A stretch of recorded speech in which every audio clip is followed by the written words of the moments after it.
तोरा बिना कैसे रहबो Presented by Pallavi Yadav Films. तोरा बिना कैसे रहबो तो बारात जानू जैनी ससुरारिया गे तो बारात जानू जैनी ससुरारिया गे तोरा बिना कैसे रहबो हम गे तोरा बिना कैसे रहबो हम गे मंगिया भरते जानू हो तो विदाइया गे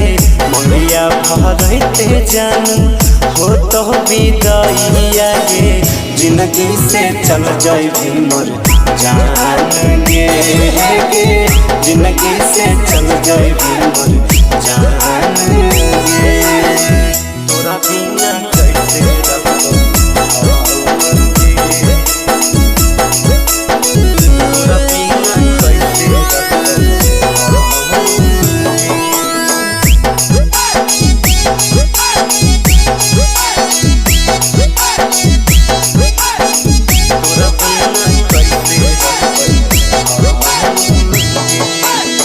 बचपन के प्यार है भी बचपन के यार गे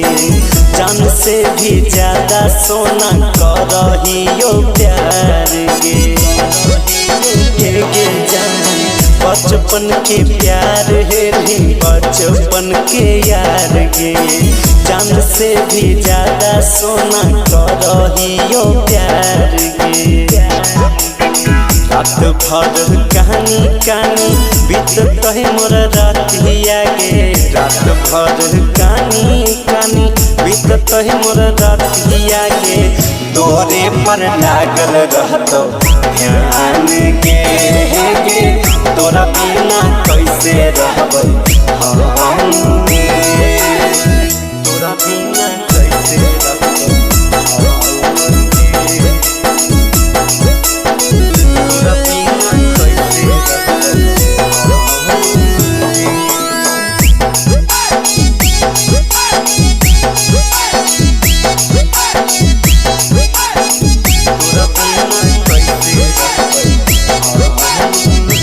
भूली है नहीं प्यार जानू जाके ससुराल गे अनुज आनंद कहो लाला सोजित लाल गे भूली है नहीं प्यार जानू जाके ससुराल गे अनुज आनंद कहो लाला सोजित लाल गे हट तो कहरी जावा जाबू बैठम ही तू गड़िया गे हट तो कहरी जावा जाबू बैठम ही तू गड़िया गे अभी ऐसे तड़पौना यान गे तोरा बिना कैसे रहबो हाँ